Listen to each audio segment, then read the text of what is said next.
तो सबसे पहले तो मैं आपके सवाल का जवाब देने से पहले दो बात पहले बोलना चाहूँगा। एक तो ये कि कल जो बालासोर उड़ीसा में एसके मोहम्मद मकानदार का जो गौरक्षकों ने मॉब लिंचिंग के ज़रिए उनकी मारकर उनकी गाड़ी को रोककर हत्या की, मैं उसका सख्त मजम्मत करता हूँ। और अफसोस की बात यह है कि उड़ीसा में बीजेपी की सरकार है। पहले एक एफआईआर तो मरने वाले पर और ड्राइवर पर बुक हो गया, और बाद में जब मीडिया में से प्रेशर बढ़ गया तो उसके बाद 103 सबसेक्शन 2 में मर्डर का चार्ज लगाया गया। ये बीजेपी जहाँ जहाँ पावर में है वहाँ पर इस तरह से खुली छूट दी जा रही है सो कॉल्ड गौरक्षकों को। वो किसी को भी मार सकते, किसी को भी रोक सकते, मनमानी कर सकते, रूल ऑफ लॉ को ख़त्म कर सकते और फंडामेंटल राइट्स को ख़त्म कर सकते। और ये कंटिन्यूसली हो रहा है। ये इन लोगों को जो एक लाइसेंस दे दिया गया है कि तुम किसी को भी रोक सकते, पीट सकते, और अगर तुम्हारे दिल को खुश करना है तो तुम किसी की जान भी ले सकते। मैं इसका स्ट्रॉन्गेस्ट वर्ड्स में कंडेम करता हूँ। दूसरा यह है कि बैतूल में मध्य प्रदेश में एक नईम साहब जो अपनी ज़मीन पर आदिवासी बच्चों के लिए नर्सरी से लेकर क्लास 8 तक 20 लाख अपने पैसों का खर्चा किए, पंचायत से उनको एनओसी मिल गया, और जिस गांव में जिस जगह पर वो अपना ये स्कूल खोल रहे थे ताकि बच्चे पढ़े, दलित आदिवासी, वहाँ पर सिर्फ 3 मुसलमानों के घर थे और एक झूठा रूमर उठा दिया गया। ये हमेशा ऐसी होता है कि कोई मुसलमान अगर घर बना रहा है या कुछ बिल्डिंग बना रहा है तो कुछ मदरसा बना रहे हैं, मस्जिद बना रहे, और फिर पंचायत के एनओसी रहने के बावजूद भी वहाँ पर जाकर उनकी स्कूल की जो बन रही थी इमारत, उसको तोड़ दिया गया। मैं इसका सख्त कंडेम करता हूँ कि आखिर क्या पैगाम देना चाह रहे बीजेपी रूल्ड स्टेट्स। आखिर क्या पैगाम देना चाह रहे कि भाई आप कैसे मदरसा खोलेगा? वो 3 घर अगर गांव में मुसलमानों के, स्कूल खोलना चाह रहा अपने पैसों से, पंचायत से एनओसी लिया वो। तो ये सरासर ये वाक़यात ये बताते हैं कि डिस्क्रिमिनेशन मुसलमानों से किया जा रहा है। कभी जान उनकी ली जाती है तो कभी उनकी मेहनत की गाढ़े खून की कमाई को बर्बाद कर दिया जाता है। तो अब आपका जो सवाल था, यकीनन मैं शुक्रिया अदा करना चाहूँगा अल्लाह सुब्हाना व तआला का कि महाराष्ट्र में मजलिस इत्तेहादुल मुस्लिमीन पार्टी के 125 कॉरपोरेटर्स कामयाब हुए।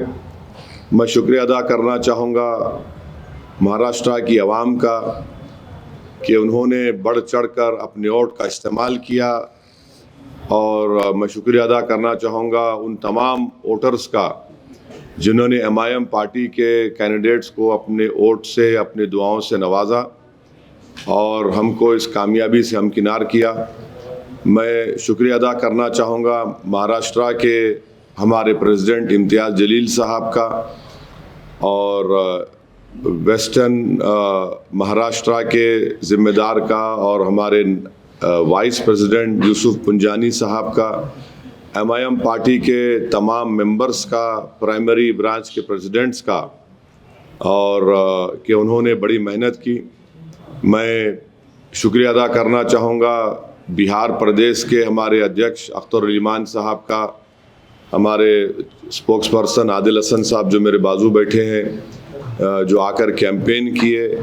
और मैं शुक्रिया अदा करना चाहूँगा तेलंगाना के एमआईएम पार्टी के फ्रोल लीडर अकबरुद्दीन ओवैसी साहब का, अहमद बलाला साहब का, जनाब कौसर मोहिउद्दीन साहब का, मुबीन साहब का, और रहमत साहब एमएलसी का, रियाजुल हसन अफंदी एमएलसी का, और जितने हैदराबाद से एमआईएम पार्टी के कॉरपोरेटर्स, एक्स कॉरपोरेटर्स, मेंबर्स जो गए, और मुंबई में हमारे एक्स एमएलए जनाब वारिस पठान साहब का, शोलापुर के इंचार्ज थे अनवर सादात का, इन तमाम लोगों की मेहनत और जुस्तजू की वजह से अल्हम्दुलिल्लाह एक बहुत अच्छा रिज़ल्ट आया है।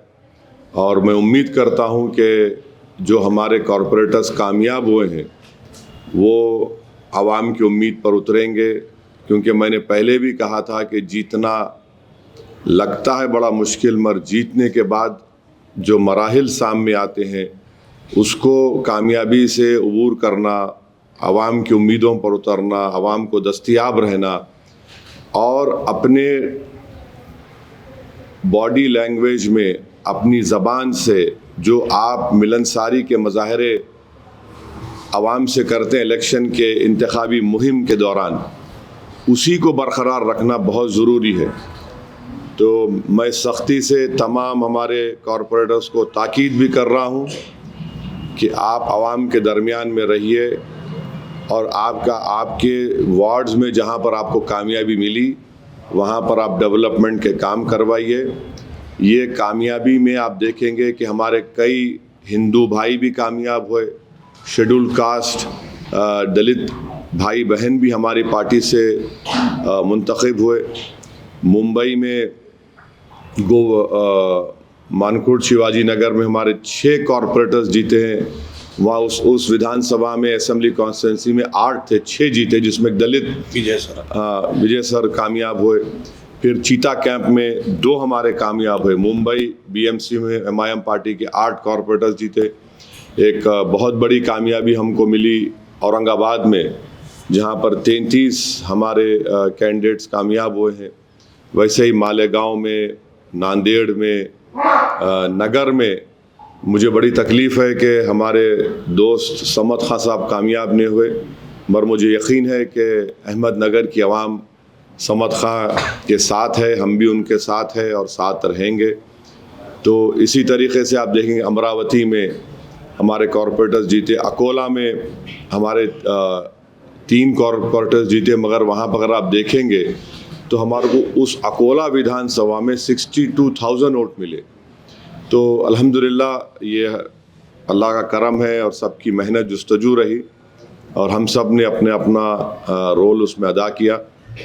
मैं उम्मीद करता हूँ कि हम लोग अच्छी तरह से काम करेंगे। और फिर मैं स्ट्रांगली ये बात भी कहना चाहूँगा, जहाँ एमआईएम के कॉरपोरेटर्स कामयाब हुए हैं वो पॉलिसी मैटर में कोई डिसीजन ना लें जब तक पार्टी का कोई फ़ैसला नहीं होता। ज़ाहिर है आपसे कंसल्ट किया जाएगा, आपसे बात होगी, चाहे वो कोऑप्शन का मेंबर हो, चाहे वो स्टैंडिंग कमेटी बनाने का जो भी हो।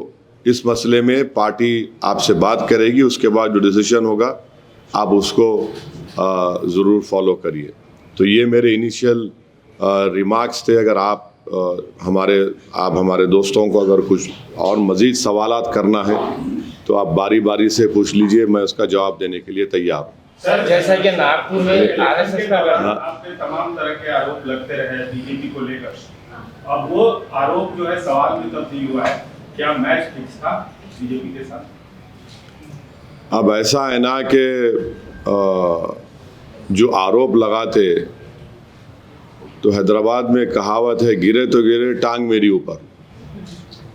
तो अब मैं उसका तो इलाज मेरे पास नहीं। आप आरोप लगाइए, मुझे कोई फ़र्क नहीं पड़ता, मगर आप एक बात उनको समझना चाहिए कि अगर आप इस तरह से अनाप शनाप बक रहे हैं तो आप ना सिर्फ जो जनता निकल कर वोट डालकर हमको कामयाब करी, आप उनको तकलीफ़ दे रहे हैं। और उनको अगर आप तकलीफ़ देंगे तो मज़ीद और नीचे जाएंगे इंशाअल्लाह आप लोग। तो ये तो इलेक्शन था, हर एक को इख्तियार था अपनी पसंद नापसंद का इजहार करने के लिए। अब अगर औरंगाबाद में 33 मेरे जीत गए, मुंबई में हमारे 8 कामयाब हो गए, नांदेड़ में 14, मालेगांव में 21, अमरावती में 12, धुलिया में 10, नगर में 2, अकोला में 3, शोलापुर में 8, नागपुर में 6, चंद्रपुर में 1, मुमरा में 5, गोवंडी में 6, चीता कैंप में 2। तो ये तो आवाम का फैसला है। अल्हम्दुलिल्लाह हमारे पार्टी के ज़िम्मेदारों ने बड़ी मेहनत की, वहाँ पर दिन रात एक कर दिया। तो अगर वो लोग इस तरह से ये कहेंगे तो ये तो वहाँ की आवाम की तौहीन कर रहे हैं। और यकीन जानिए कि MIM पार्टी और स्ट्रांग होगी इंशाअल्लाह। मुझे थोड़ी इस बात की वो है कि मैं वेस्टर्न महाराष्ट्र में जाके इलेक्शन कैंपेन नहीं कर सका, क्योंकि जब हम बिहार में थे उस वक्त डेट्स का अनाउंस हो गया था। तो थोड़ा वेस्टर्न महाराष्ट्र में अगर हम फोकस करते तो शायद वहाँ पर भी हमारे और कॉरपोरेटर्स जीत सकते थे। तो खैर ये अब इनका तो कोई इलाज नहीं है। बस उनको लगता है कि वही जीते तो ही जमहूरियत की कामयाबी है। तो कोई बात नहीं, आप बोलते रहिए, हम अपना कामयाबी का सफ़र इंशाअल्लाह हमारी इज्तिमाई मेहनत और क़ुव्वत से तय करते आए और आगे भी तय करते रहेंगे।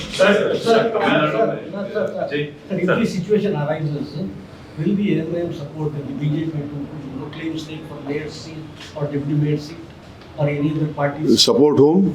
Any other party to form the elect a mayor? MIM, आपका सवाल, will MIM support whom? BJP or the Shiv Sena alliance, wherever they have got majority in the... There is no question about that. That question does not arise. In Akot, the people of Akot have elected on MIM symbol 5 corporators. We had sent them a show cause notice and made them file a letter in their Akot municipality that the group in which they have joined in, which include BJP, they should give a letter that we are coming out of it. And I had personally warned them when they met me in Amravati that you must not take any policy decision. And I told them very clearly that alliance or no alliance, party will decide. But keep this in your mind. We cannot go with BJP at all or with NDA. So they did a mistake of supporting a BJP-sponsored candidate for the co-option member. Immediately, our state president Imtiaz Jalil Saab had suspended them. Sir Bihar में तो आप पहली बार 5 सीटें आप जीते थे और आपकी खुशी तुरंत तब्दील हो गई जब किसी मजबूत सियासी पार्टी ने आपसे लोगों को खींच लिया। तो क्या वो एक्सपीरियंस अभी आपके जहन में है कि यहाँ जो आपको जीत मिली है आपके लोग तोड़े जा सकते हैं, या उसके लिए क्या प्रिकॉशन रख रहे हैं? नहीं, अगर कोशिश करेंगे तो फिर इनको जनता की तरफ से तमाचा मिलेगा। बिहार में उन्होंने कोशिश की और क्या नतीजा निकला, उससे ज़्यादा मेजॉरिटी से हम लोग जीते, उससे ज़्यादा वोट हासिल किए। मेरे बाजू हमारे जनाब आदिल हसन साहब बैठे हैं, 80,000 वोट लेके 350 वोट से हार गए वो बलरामपुर से। तो ये चलने वाला नहीं है। अगर आप जनता के एतमाद को ठेस पहुंचाएंगे, अगर आप आवाम जो अपना फैसला दे रही उसको आप अपनी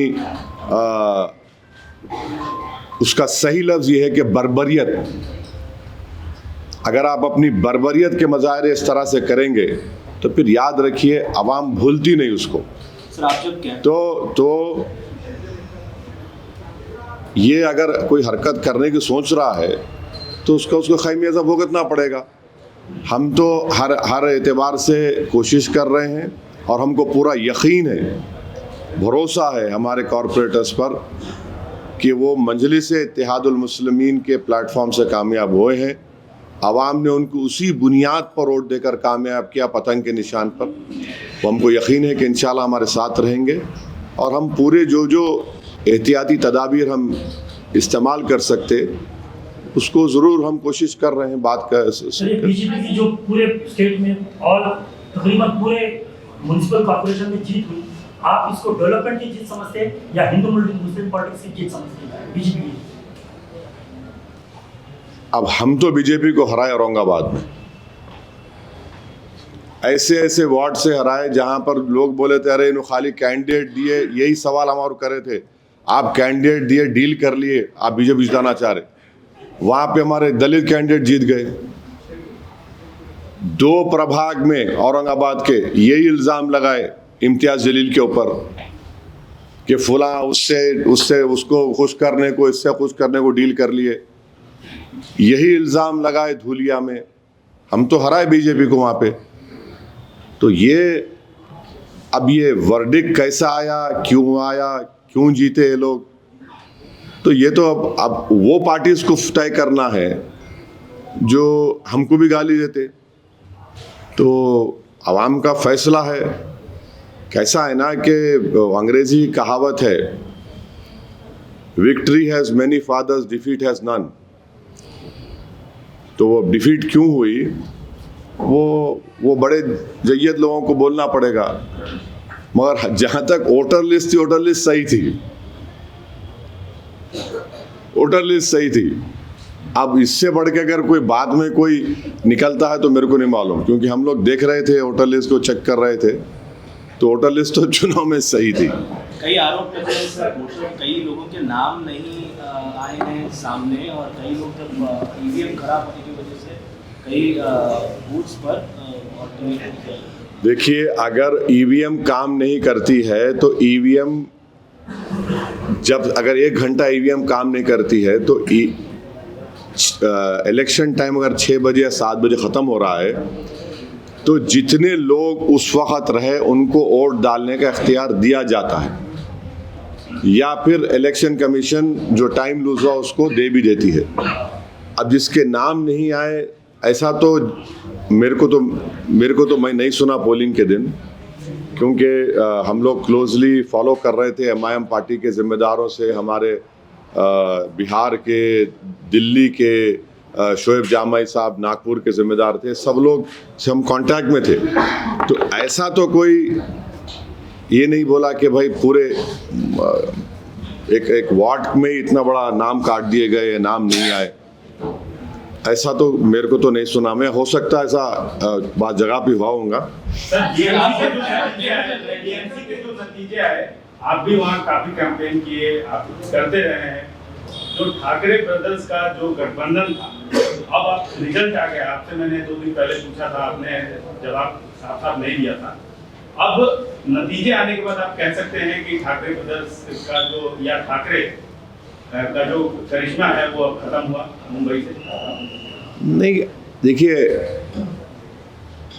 वर्डिक्ट सामने है, वर्डिक्ट सामने है, और एक वर्डिक्ट ये भी है कि जिस एरिया में एकनाथ शिंदे साहब का घर है, उस वार्ड में उद्धव ठाकरे का कॉर्पोरेटर जीत गया। कैसा देखेंगे इसको आप? केसेस के बिना पूरी सुन तो लीजिए ना। अब अगर आप जवाब देना चाह रहे हो तो आके बैठ जाओ, मैं बनाया तो स्पोक्स पर्सन आपको मेरे पार्टी का, आप मेरे को सुनने आए। तो ये भी हुआ है, ये बात सही है कि उनको नहीं जीत पाए, वो लोग नहीं हरा पाए। तो नहीं, अब देखिए, हमारी पार्टी का करिश्मा चला, हम शुक्रगुजार हैं अल्लाह के। अब दूसरों का मेरे को नहीं मालूम। नहीं, सुनिए, देखिए, जूता मैं पहनता हूँ तो मैं अपने जूते की पॉलिश करता हूँ, समझे ना। मैं अपने पार्टी के बारे में बोल सकता हूँ कि अल्हम्दुलिल्लाह वहाँ की आवाम के दिल में एमआईएम पार्टी की मोहब्बत थी, है, और बड़ी मजबूती से वो दिख कर आई मतदान के दिन, हक़ रायदही के दिन। तो अब देखिए, मुझे अपने बारे में फिक्र है, मैं ये नहीं बोल सकता कि आप क्यों चमक रहे हैं, भाई मुझे चमकना है ना। तो अब मुझे दूसरों में लाइट डिम है, ट्यूबलाइट बंद हो गई, उससे मतलब मेरे को नहीं है, मेरे को अपने से मतलब है। आपका ऑब्जर्वेशन क्योंकि आप पॉलिटिशियन हैं और बहुत मतलब संसद में आपका नाम है, आप एक समझ और सोच रखते हैं, उस पर पूछा जा रहा है। नहीं, आप ज्यादा मेरी तारीफ कर रहे हैं। आपका ऑब्जर्वेशन सर, देखिए, ये सवाल का जवाब जो है ना, जो आप लोग टीवी चैनल पे एनालिस्ट को बिठा लेते हैं ना, तो उनसे पूछिए। मैं एक पॉलिटिशियन हूँ, इतना जल्दी ये कैसा बोल सकते हैं आप किसी को भी इसके बारे में? नहीं बोल सकते जब तक आप रिजल्ट पढ़ेंगे नहीं और कीनली आप पूरा पढ़ के सब चीज़ दिखा के आप जो बोलना मुझसे बोलवाना चाह रहे हैं जब बोल सकूंगा। अभी तो 24 घंटे भी नहीं हुए रिजल्ट आके। सर, आप जब कैंपेन कर रहे थे इलेक्शन में अखरोट की सीट को लेकर बीजेपी एमआईएम के अलायंस का देखिए आपको सुन लीजिए आप, मैं अभी इसका जवाब दे दिया। मेरे को ये सब मालूम, मैं नहीं बोलना चाह रहा हूँ कौन क्या क्या खेल खेलते कैसा करते, वो छोड़ दो आप। मैं बोल दिया, उस सवाल का जवाब दे दिया। इम्तियाज़ जलील साहब उनको सस्पेंड करे। पहले मर्तबा में पूरा तफसील से बोला आपको। अगर आप अंग्रेजी में बोल, आप उर्दू समझ में नहीं आए तो इंग्लिश में बोलता हूँ, आप बोले तो। Sir, you have made major gains in Sambhajinagar. You have made major gains in Sambhajinagar, Malegaon, Amravati. These places used to, before in the previous elections, a strong traditional base for Congress. Again, the talk of whether MIM is cutting into the strong Congress strong base is arising. What questions is this? Are we living in a feudal system? You please tell me. Anyone can come and contest against me. When you don't contest against me, your information is wrong. Last time, you know how many corporators we won in Aurangabad? Please tell me. Congress. No, how many we won? Last time, You don't know. Yes. We won 25. From 25, it went to 33. So it is not, see, that is what we are saying. So ऐसा अगर आप बोलते रहेंगे, आप ऐसा था, ये था, तो अरे ये क्या है भाई? ये जमहूरियत है। कोई राजा रजवाड़ों का मामला है क्या? वो हमारे क्या बोलते अख्तर अली मान, वो डायलॉग उनका, जब आप कोई बोलो जरा तो, रानी के कोख से अब कोई राजा पैदा नहीं। हाँ, अब कोई रानी के कोख से राजा नहीं पैदा होगा। अख्तर अली मान का ये पेटेंट डायलॉग है, हर तकरीर में बोलते अख्तर अली मान, यही बोलते हैं ना। जी। तो अभी कोई रानी के पेट से राजा नहीं पैदा होता। नाम रख लो राजा, तो राजा नहीं बनता उन्हें। एक तो याद रख लो आप लोग, आप कुछ भी नाम रख लो उसको, गुलाब जामुन नाम रख लो, रसमलाई बोल दो, कुछ भी बोल दो।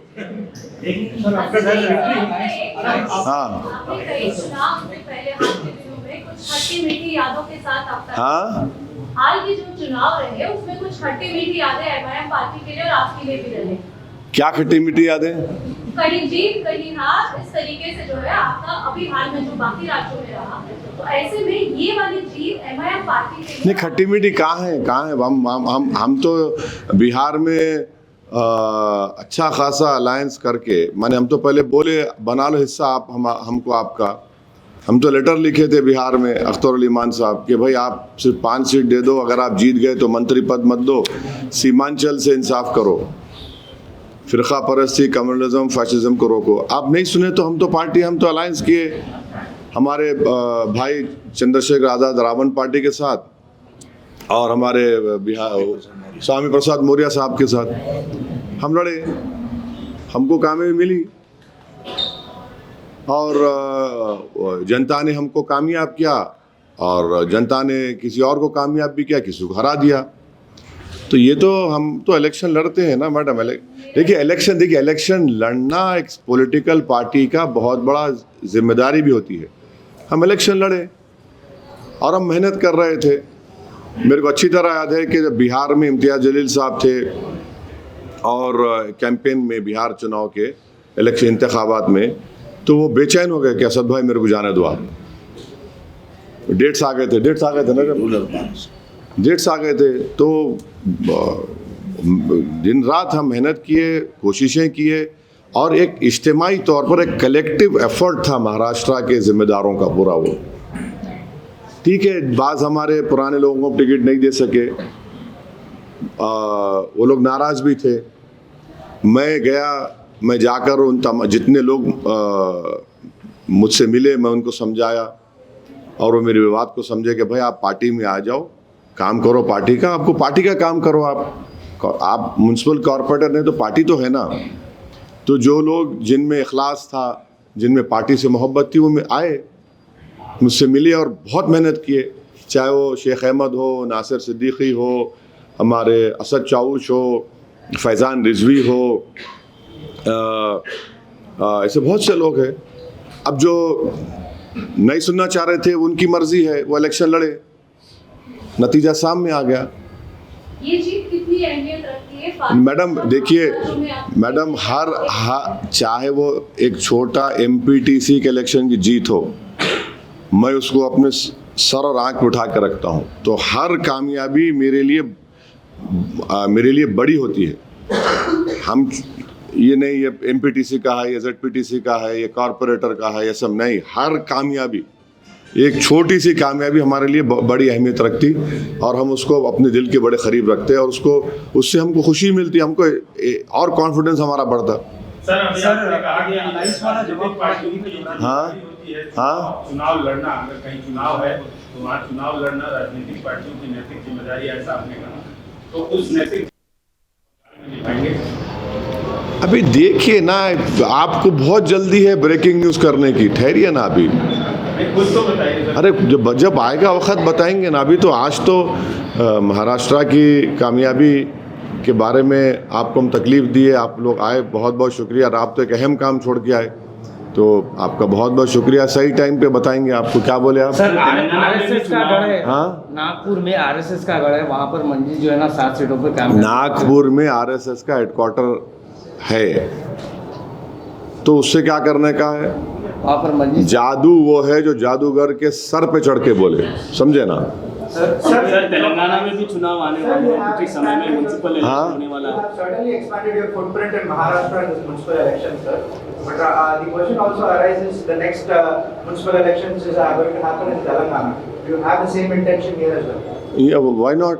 What is wrong in that? Yes, बिल्कुल। तेलंगाना में हम तो दे दी, हमारा नोटिफिकेशन दे दिए, सब हमारे डिस्ट्रिक्ट हमारे प्रेसिडेंट्स को बोल दिए कि आप लोग जो लोग मंडलिस्ट से लड़ना चाह रहे हैं उनका नॉमिनेशन फिल करिए और तैयारी करिए। हमको 5 दिन का टाइम दिए, 2 दिन, 1 दिन तो हो गया, तो हम लोग बिल्कुल। How many urban local bodies will be Within contested? CHMC, beyond your Hyderabad constituency, would you let corporators contest? Yes, why not? We have done it before also. We'll definitely contest. No doubt about that. Please do not have any doubt about it. Sir Hyderabad के बगल में जो सिकंदराबाद लगता है उसका नाम मिटाने की कोशिश की जा रही है कांग्रेस सरकार की तरफ से, ऐसा बीआरएस आरोप करके। अरे भाई वो बीआरएस से पूछ लो ना जाके। सर आपका अरे मैं कहीं को बोलूंगा, मेरे को नहीं जुबली इलेक्शन में तुम ही सपोर्ट करे उनको, तुम ही जाके मीटिंग करा, इंटरव्यू करा, नहीं मालूम क्या मेरे को है? तुम जाके पूछो, तुम जिससे तुम करे थे पॉडकास्ट करा, ये कराए, मेरे को गालियां दिए वो लोग। क्या निकला नतीजा? 24,000 वोट से 4 खाने चित हो गए उनके। अब मैं और क्या करूं बोलो आप? वहाँ दूल्हे भाई बाहर बैठे हुए हैं, बिहार में है, और हमारे गालियां दे रहे। अरे तुम इलेक्शन लड़ रहे, आप इलेक्शन लड़ा रहे, हमारे को बोल रहे आप। पोलिंग के दिन पूरे उतर गए दूल्हे भाई की तलवार बन के, कौसर मोहद्दीन घर पे चले गए। कौसर मोहद्दीन के घर के लोगों को गालियां दिए टीआरएस वाले जाके 8-8, 10-10 गाड़ियों कॉन्वॉय में जाके। अब मैं क्या करूं? उससे मेरे क्या करने का है? मेरे को लड़ना है, लड़ूंगा मैं, सबसे लड़ूंगा मैं, पार्टी है। सर महाराष्ट्र चुनाव से अलग हटके एक सवाल की इजाजत देंगे आप? नहीं बिल्कुल करिए ना, आपको पूरी इजाजत है, जवाब देना मेरी जिम्मेदारी है। सर उत्तराखंड का एक मसला है कि वहाँ गंगा घाट से हर की पौड़ी पे नॉन हिंदू जोन घोषित हिंदू जोन घोषित करने का, नॉन हिंदू नॉट अलाउड का वो करने का मांग हो रही थी। अभी कुछ पोस्टर देखे गए वहाँ की। ये जो है संविधान के खिलाफ है, ये अनटचेबिलिटी है, ये संविधान के खिलाफ है, ये राइट टू इक्वालिटी के खिलाफ है। आप इस तरह अगर कानून मानते रहेंगे तो फिर क्या हो जाएगा फिर? भाई देखिए जो धर्म के रिचुअल्स हैं वो जाहिर है वो उसी धर्म के जिम्मेदार पंडित लोग करेंगे, जो भी रिस्पॉन्सिबल करेंगे। मगर आप बोलेंगे उस इलाके में ही नहीं आना, बोले तो कैसा होगा भाई? किस बुनियाद पे करेंगे आप? टीटीडी में आपको लिखना पड़ता है कि आप हिंदू धर्म को फॉलो करते, वो शुरू से चले आ रहा है। तो ये कहाँ ले जाके छोड़ेंगे देश को फिर आप? ये तो उनको देखना चाहिए जो ऐसा इस तरह की बात कर रहे हैं। और गैर जरूरी कि आप, अरे भाई नौकरी क्यों नहीं देते? नौजवान बच्चों को नौकरी दो ना, नौकरी नहीं देते।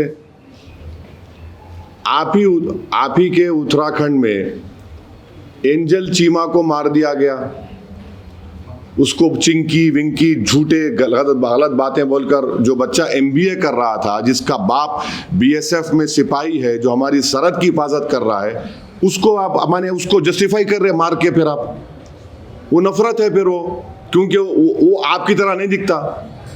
ये जितने जो लोग जो फिरका परस्त इस तरह की बात करते हैं, उनको लगता है कि सब लोग हमारी तरह रहना। अबे तुम हो कौन? हम सब तो एक ही उसमें पैदा हुए ना। तुमने एंजल चीमा को मार दिया, उसमें कुछ नहीं बोलते, अभी सब भूल गए लोग। वो बच्चा, नौजवान बच्चा 22 साल का, अपनी जान से महरूम हो गया। तो ये गलत हो रहा है। ये सर महाराष्ट्र के डिस्ट्रिक्ट से हम एकनाथ शिंदे का बयान दिए कि मोदी की कामयाबी देश के लिए खतरा है, तो ऐसा है, उनको खतरा नजर आ रहा। उनका जो बर्फ पिघल रहा ना, वो आइस फ्रूट का गोले का किस्सा मालूम ना आपको, वो हो गया। वो तो बर्फ पिघल रहा उनका, तो उनको कुछ नहीं दिखा, तो हमारे को बोल रहे। औरंगाबाद में उन सभा में थे, एक पतंग आ गई, पतंग कटी कटी कटी बोले। अब किससे कट गई औरंगाबाद में? उन्होंने बोले कटी कटी कटी, जलील कटी। अब हो गया, पूरा कट गए। उन्होंने एकनाथ शिंदे साहब को हम बोल रहे कि आपकी बर्फ पिघल रही, आप जिसके साथ है ना, उन्हें पूरा बर्फ पिघला रहे आपकी। स्लोली आप जा रहे। आप सर देश में 12 महीने चुनाव के बाद चुनाव, हाँ तेलंगाना म्युनिसिपल कोर्ट्स में किसी पार्टी से हाँ इलेक्टोरल पैक्ट होगा क्या? तेलंगाना में म्युनिसिपल कोर्ट्स में इलेक्टोरल पैक्ट किसी पार्टी से? नहीं, अभी तो सब कुछ भी नहीं है ना, कुछ भी नहीं है अभी तो। अब तो मतलब सभी जगह से, सभी कैंडिडेट से हाँ, लड़ेंगे जब हालात सिचुएशन देख के उस वक्त क्या होता। अभी तो बोलना, अभी तो नहीं है कुछ। बंगाल के लिए नहीं बोल रहे सर। अरे तुमको बंगाल ऐसा है यार कि मिष्टी डोई तुम खिलाना चाह रहे क्या मेरे को? ऐसे दिख रहा है मेरे को? ठहरो जरा। बोल रहे हैं कि लड़ेंगे। हाँ लड़ेंगे। अरे बंगाल का बताएंगे आपको, बताएंगे जल्दी। क्या है उसमें सर देश में चुनाव के बाद चुनाव होते रहते हैं। 12 महीने आप चुनाव में बिजी होते हैं, आप प्रधानमंत्री हो। तो अब देश का माहौल ऐसा हो गया कि हिंदू और मुस्लिम, यानी कि रोज अखबार उठाकर देखो, कोई बातें नहीं। एक बात तो इस असदुद्दीन अवीसी देश को कहाँ तक सुरक्षित रखने की कोशिश? एक बात सुनिए, आप चुनाव के खिलाफ है? बिल्कुल नहीं है सर, लेकिन ऐसा एक ठहर देखो, चुनाव तो होंगे ना। आप ऐसा दिख रहा है आप डिक्टेटरशिप की ज़हनियत के हामिल है आप। चुनाव तो होंगे ना भाई। नहीं, दो जनता की तरफ से नहीं। आप एक बात सुनिए, आप एक बड़े सहाफ़ी हैं, काबिल हैं आप, माशाल्लाह से आपको अल्लाह ने बहुत अच्छा जहन दिया है। अगर आखिरी चुनाव कब हुए थे भाई महाराष्ट्र में म्युनिसिपल कॉरपोरेशन के? कब हुए थे? ख़त्म कब? उनका 2017 में उसका टेन्योर ख़त्म हो गया। 9 साल के बाद इलेक्शन होना ना, नहीं होना, नहीं हुआ तो बोलते, हम खुद बोलते देखो IAS ऑफिसर चला रहा। पंचायत के इलेक्शन होना नहीं होना ना। मुझसे ये चुनाव से पहले छोटे म्यूनसिपालिटी के चुनाव हुए। अब आप एक दिन बोलेंगे अरे होना ही नहीं चुनाव, माने आप तो मोदी जी की जबान में बोल रहे कि 1 नेशन 1 इलेक्शन कर दो। अरे ऐसा कैसा होगा? अरे भाई आप समझो, आप जो तीर मेरे पे मारने की कोशिश कर रहे हैं ना, ऐसा दिख रहा है कि वो तीर मोदी जी दिए आपको, मारो बोल के आप दूसरा साल 1 नेशन 1 इलेक्शन कर दो, 5 साल में कोई चुनाव नहीं होना। अरे क्यों नहीं होना?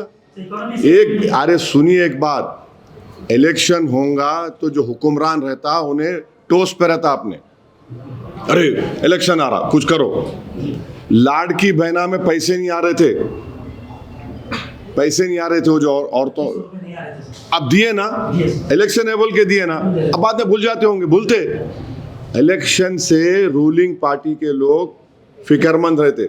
तो आप जो थॉट प्रोसेस, माफी चाहता हूँ, आप बड़ी इज्जत से बोल रहा हूँ, आपका थॉट प्रोसेस लिख रहा के 1 नेशन 1 इलेक्शन चाह रहे आप, वो नहीं हो सकता। वो इलेक्शन विश्व गुरु बनते हैं सर, तो उनका ख्याल अब उन्होंने बनते होंगे तो आपको चाहिए कि उनसे पूछना आप, मगर उन्हें प्रेस कॉन्फ्रेंस ही नहीं करते तो वो परेशानी है ना। आप ज़रूर पूछिए उनसे, मैं भी तायद करता हूँ, पूछो आप कि ये क्यों हो रहा, ये क्या हो रहा। मगर चुनाव तो होंगे ना भाई, इलेक्शन नहीं होना बोल तो क्या मतलब? अब आप मेरे को बोल हर चुनाव में जाएंगे, मैं क्या करूं? एक बात सुनिए, चुनाव नहीं रहता, मैं मेरे हेडक्वार्टर में आके बैठे रहता हूँ यहाँ पे 11 बजे से लेके 3 बजे तक, फिर एरिया में जाता हूँ, लोग लाके शादी का रुखा देते, बाद वक्त 12-12, 13-13 शादी रहते, और माशाल्लाह से हैदराबाद में क्या है, दूल्हे मियाँ जो है 10:30 बजे आते। मेरे को कभी सोचता हूँ मैं कि इन्हें 10:30 बजे आए तो घर को जाके दुल्हन का चेहरा कब देखता हूँ इन्हें। आप बिलीव नहीं करेंगे, मेरे को बाज़ वक्त तो जो अहम लोग रहते 11:30 बजे बुलाते, अरे मैं पूछता हूँ मियाँ 11:30 बजे रात को क्या है बाबा, तुम घर कब जाएंगे? अरे चले आते। तो ये काम करना पड़ता, काम कर रहे, हमारी पार्टी के तमाम लोग, जिम्मेदार लोग काम कर रहे हैं, मेहनत कर रहे हैं। इलेक्शन देखिए, मैं क्या NGO हूँ, एक पेपर पढ़ के ओ ऐसा हुआ था, मैं पॉलिटिकल पार्टी का है, हम जिम्मेदार हैं। अब इन बिहार से क्यों आए बिहार से? उनको बुलाए, आदिल को कोर्ट में केस आ रहे थे, दिल्ली में थे, मेरा तुम निकल के आओ, आए उन्होंने। पिछले 15 दिन से महाराष्ट्र में फिर रहे। तो पार्टी का काम है, हम लोग पॉलिटिकल पार्टी के मेंबर है, हमारा ओढ़ना बिछोना पार्टी के लिए काम करना है। अब पार्टी का काम इलेक्शन में भी होता है, इलेक्शन नहीं रहा तो जनता का काम में मसरूफ रहते। सर, आपकी कंस्टिट्यूंसी में कुछ दिन पहले कुछ गड़बड़ हुआ, कर्नल क्लैश टाइप का मामला, अभी क्या हालात है? अभी तो हालात पुरअमन है, मगर कांग्रेस गवर्नमेंट को ये देखना है और पुलिस के जो बड़े बड़े जिम्मेदार हैं उनको देखना है कि हैदराबाद में रात में गड़बड़ क्यों हो रही। पिछले आप 3-4 साल के इंस्टेंसेस और इंसिडेंट्स निकाल के देख लो, ये रात में क्यों हो रहा भाई? ये इस पे फॉलो अप करना। और भाई साहब आप बात नहीं करना, हटिए वहां से, बात कर रहे हैं, बात करें क्या?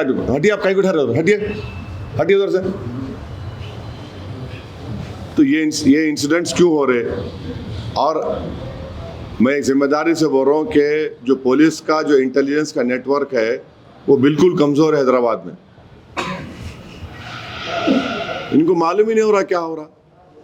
और चौथी बात यह है कि इनके जो सो कॉल्ड पीस कमेटी के मेंबर हैं वो बेचारे तो खाली उर्दू की शेर शायरी में बल्कि फुलकार पहना के बढ़ जाते खामोश, वो खाली तस्वीर कराना वही चल रहा। तो ये इस पर गौर करना जरूरी है।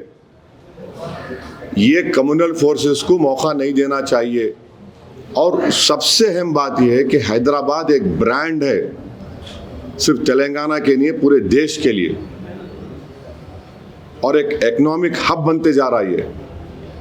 अब ये सरकार फ्यूचर सिटी को प्रमोट कर रही, ये इंसिडेंट्स क्यों होना? फिर नहीं होना चाहिए। तो इनको सोचना चाहिए, गहराई से, डीपली सोचना चाहिए। Does this mean that policing measures like Special Chandra and ordinances are largely effective because it's happening? No, if you see the pattern which is happening in last few years, 70 to 80% incidents have happened in not in broad daylight. आप देख लो, रात में हो रहे पूरे. It is happening in the night. So of course there is room for improvement. Of course there is something which the police or the intelligence department police is not able to catch. That is where they should strengthen themselves. And time and again I have been consistently telling, whether it was TRS government or now the Congress government, see, law and order is not a political issue for me. It is an issue which concerns the safety of a common man. What happened when that incident happened 2-3 days ago? Lathi charge happened and many innocent people got hit by the police lathi. People who were going into marriage. They don't know they were crossing that road. So there has to be some system must be created or strengthened so that these incidents do not erupt. And the best policing is that you should prevent such sort of incidents. It's not like looking for a needle in a haystack. But these are all areas which you know for a fact historically, that area had suffered a lot. And it really hurts me that I have worked with the Pardi community and continue to work with them. And we have done a lot of development work, and there are majority of the Pardi people they don't want this incident.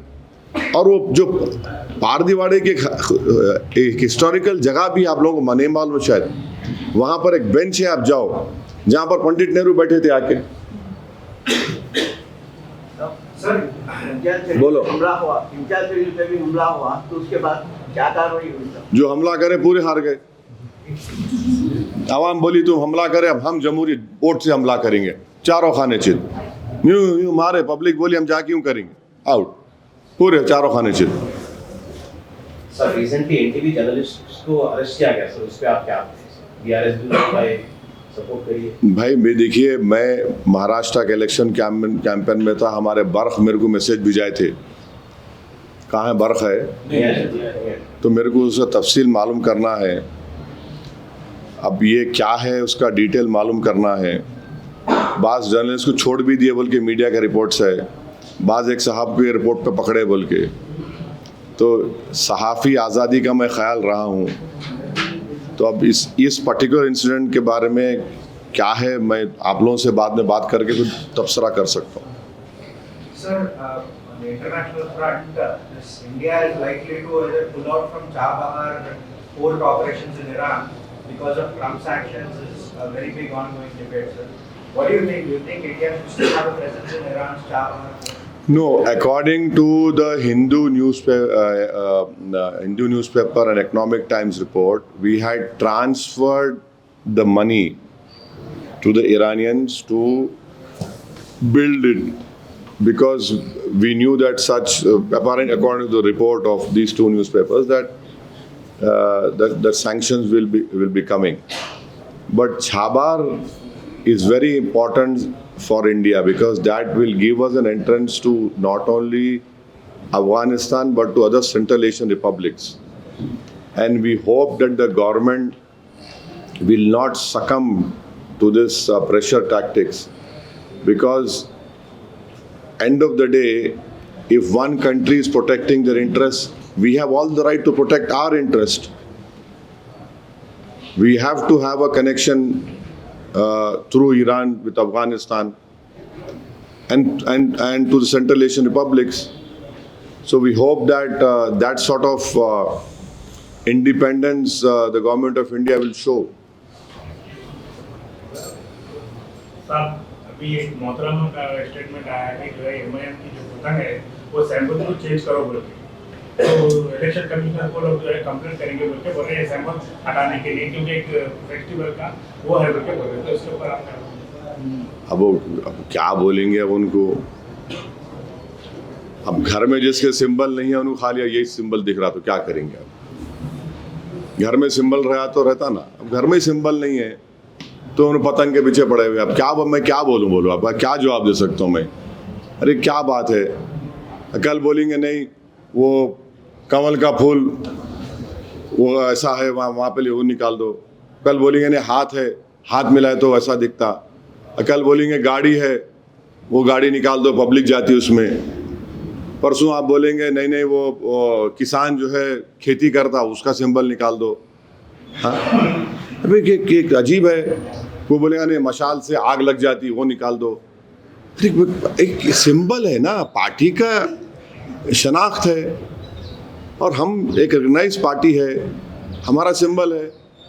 आपको symbol पसंद नहीं आया, जो पसंद है आप दबा दो जाके, ये आपके पास सिंबल नहीं है तो मैं क्या करूं?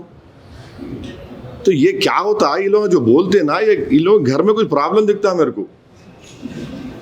इसके बाद में सर ये सोशल मीडिया पे एक लेडीज का वीडियो आया था करने के बारे में कि अकबर साहब जब महाराष्ट्र में इलेक्शन कैंपेनिंग के दौरान पकड़ रहा था, पतंग का निशान बोले तो उस पर एतराज कर रहे थे। हाँ वो अकबर साहब से तो ज्यादा मोहब्बत है, उन्होंने बुनेर से ज्यादा हैंडसम है ना उन्होंने। और कुछ तमिलनाडु इलेक्शन में क्या होगा अभी देखेंगे सर, देखेंगे। हमारे वकील साहब पार्टी प्रेसिडेंट है, सबसे बात करना है, बात करके हम लोग डिसाइड करेंगे। बिहार में बंगाल का जो है आदिल साहब को मैं भिजाया था, आदिल साहब से हम बात करने वाले हैं। उन्होंने जाके 3-4 दिन वहाँ गुजारे हैं, पूरा लिए हैं और हम बात करेंगे। तेलंगाना में स्टार्ट होने वाला है, तो सारे लोग चिंता है। नहीं, हम लोग हमारी पार्टी की तरफ से हम लोग पूरी रहबरी करेंगे, पूरा हमारे से जो गाइडेंस होगा हम करेंगे, हम ये ताकि किसी भी जेन्युइन वोटर का नाम ना कटे। और सबसे बड़ा ख़तरा क्या है कि अगर किसी का नाम इंक्लूड नहीं हुआ है तो मैं इसकी मुखालिफत इस बुनियाद पर करता हूँ SIR की कि इलेक्शन कमीशन कोई अख्तियार नहीं है मेरी सिटीज़नशिप चेक करने का, वो मिनिस्ट्री ऑफ होम अफेयर्स का NRC रूल्स के तहत है। वो ECI कैसा करेगा? और फिर अफसोस की बात यह है कि एक नेवी के वाइस एडमिरल को नोटिस चले गई, गोवा के एक एक्स MP को नोटिस चले गई कि आप आके बताओ कि आप सिटीजन है। अरे MP है, उन एक्स MP है। हाँ, खैर उनका बोल सकते हैं कि उन्होंने है संभल के और बंगाल को खेल रहे, तो मगर ये एक एक्स MP और फिर आप एक नेवी के इतने बड़े ओहदे पे एक आदमी रह चुके हैं। तो हम पब्लिक से भी अपील करेंगे कि SIR में जो 2002 का वोटर लिस्ट है उसमें जहाँ कहीं भी होगा तेलंगाना है देश में 2002 एक बेंचमार्क बना दिए, तो उसमें जिसका नाम है उनका भी नाम लिखना है, उनका नाम इलेक्टोरल सर्टिफिकेट लेके आपके बेटा बेटी का नाम डलवाइए। और जो 10 डॉक्यूमेंट्स है, मैं चीफ मिनिस्टर रेवंत रेड्डी साहब को बोला हूँ कि जितने गवर्नमेंट के मी सेवा सेंटर्स है जहाँ से आप 10th का सर्टिफिकेट, बर्थ सर्टिफिकेट दिया जाता, उसको पब्लिक अगर अप्लाई करेंगे तो आप प्लीज़ उसको दीजिए ताकि वो डॉक्यूमेंट्स लगा के उनका नाम शामिल किया जा सकता। अब नहीं मालूम गवर्नमेंट इस पे हमारी रिक्वेस्ट पर रिप्रेजेंटेशन पर क्या एक्शन ली, वो तो आपको गवर्नमेंट से पूछना पड़ेगा, तेलंगाना गवर्नमेंट को। मगर तेलंगाना में जो बोल रहे जब भी SIR होगा हमारी पार्टी पूरा उसमें ताउन पेश करेगी और हमारी हत्तल इम्कान कोशिश होगी कि किसी का नाम जेन्युइन वोटर का नाम ना कटे, क्योंकि इसका रास ताल्लुक बड़ी बदबख्ती की बात है, अनफॉर्चुनेट है कि सिटीजनशिप से जोड़ दिए उसको। हाँ, फॉरेन पॉलिसी में पहले अलीन सिस्टम था। क्या था? अलीन बोले तो किससे भी न्यूट्रल था, नॉन अलाइन थे। हाँ।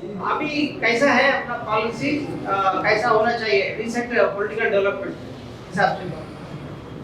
नहीं, आप भी देखिए कि मेरे को इस बात की बड़ी तकलीफ है कि डोनाल्ड ट्रंप ये बोल रहे कि नरेंद्र मोदी सर प्लीज बोल रहे, डोनाल्ड ट्रंप एडमिनिस्ट्रेशन के मिनिस्टर बोल रहे कि मोदी साहब कॉल नहीं किए तो ट्रेड एग्रीमेंट नहीं होगा। ये कैसा है? ये हमारे सरकार को तो रिएक्ट करना चाहिए। भाई BJP है मगर देश का प्रधानमंत्री है ना, ये कैसा होगा? सर राजस्थान से वीडियो वायरल, हाँ वो बिल्कुल उन्होंने बोले कि जहाँ पे मुस्लिम वोट्स को निकालो बोले, तो ये तो इलेक्शन कमीशन को सुनना चाहिए, इलेक्शन कमीशन को सुनना चाहिए। और उनकी इस तकलीफ को मैं उनको सलाम करता हूँ कि उन्होंने सच्चाई को बयान किया। यही तो हमारे को, इसलिए हम बोल रहे कि आप अपना नाम देखिए, SIR जो है सिटीजनशिप से भी ताल्लुक उसका है, जो नहीं रहना चाहिए कानूनन। सुप्रीम कोर्ट में केस चल रहा, कब आएगा डिसीजन हमारे को नहीं मालूम, और फिर आपका राइट वोट देने का राइट आपसे छीन लिया जाएगा। फिर आपका नाम निकल गया तो नोटिस दे सकते हैं आपको, और उसके रूल्स में जो मेमोरेंडम इशू किया इलेक्शन कमीशन ने, अगर BLO 2 मरतबा घर पे चले गए, आप नहीं रहे, तो उनको इख्तियार है कि फॉरेनर्स ट्राइब्यूनल को या फॉरेनर्स एक्ट के तहत उनको नोटिस भिजा देंगे। तो ये आसान नहीं है, इसको सब लोग सीरियस रहने की ज़रूरत है।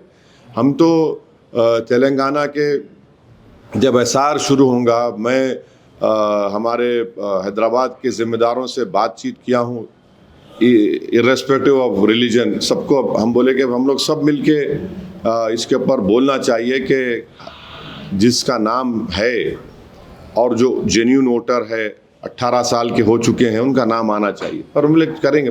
सर एक अनऑथराइज्ड पर्सन जो है हिंदुस्तान में पूरे, घर घर जा रहे हैं, कार्ड्स चेक कर रहे हैं, जिनको कोई अथॉरिटी नहीं है, नहीं, और नहीं। वो लोग बांग्लादेशी घोषित कर रहे हैं। नहीं, अनऑथराइज है तो उनको आप बात ही नहीं करना, एंटरटेन ही नहीं करना उनको, उनसे बात ही नहीं करना, आप बात ही नहीं करना। और ये बांग्लादेशी बोलना, देखिए एक बात सुनिए, जो बीजेपी नहीं समझ रही है, अगर आप ऐसी तरह से बोलते रहेंगे तो बांग्लादेश में जो एक रेवोल्यूशन आया वहाँ पे, वो जनता का रेवोल्यूशन है, और बांग्लादेश स्टेबल होगा तो भारत के लिए बहुत ज़रूरी है स्टेबल बांग्लादेश, नॉर्थ ईस्ट के लिए। हम इस तरह से आप बांग्लादेशी बोलेंगे तो पड़ोसी है वो, वहाँ पर पाकिस्तान, वहाँ के ISI, चाइनीज़ और ऐसी ताकतें जो भारत से नफरत करते वहाँ पर पहुँच चुके हैं। तो हमको इस बात सोचना है, भाई देश के हित में बात करो तुम लोग, देश के हित में यह है कि बांग्लादेश स्टेबल हो, और हमारा कई हजार किलोमीटर का लैंड बॉर्डर और सी बॉर्डर भी है। Sir, another local issue regarding this Maulana Azad National Urdu University. The government had issued a notice to the university regarding 50 acres of land being unutilized, and the students have been protesting that, the state government or the university should not let go of that premises. What is your stand on this? Well, some Tom, Dick and Harry went and started criticizing me. Why should I react now? Those highly qualified people standing beside some highly qualified politicians who lost elections, every time they have to talk about my party. Why? Do they even know that how Manu was formed? Do they even know that during UPS time it was Asaduddin Owaisi who had got the then MOS HRD to Manu? Do they even know that it was Asaduddin Owaisi who had opened the first Manu school in Farukh Nagar? From class 1 to 10 CBSE course is being taught. Do they even know that 8 crores building was constructed on a police land with the permission of YS Rajshekar Reddy's government? And when YSR came over there to inaugurate that school building in Farukh Nagar, which I don't know, you have not gone over there. Sometime you must go and see the good work we have done. Rajshekar Reddy, he came in a bus. He said, "This is the building you want me to inaugurate?" I said, "Yes, sir." He said, "I will not inaugurate." I was shocked. I said, "Why are you saying this?" He said, "No, why? How can you get only one school? What about the whole of Andhra Pradesh?" In front of me, YS Rajshekar Reddy spoke to, I think so, the HRD minister was Kapil Sibal. And one principal secretary of HRD, who later on went to become the chief secretary of Chhattisgarh, Rajshekar Reddy spoke on on a cell phone to these two ministers and saying that I want more such schools.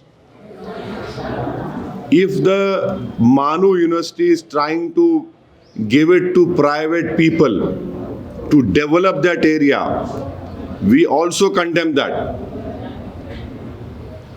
And we don't want that if that land is given to Manu, it should remain with Manu.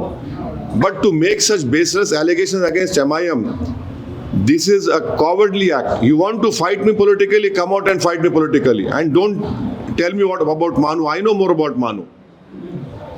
There is a standing committee report when I was a member of Ministry of Social Justice and Ministry of Minority Affairs.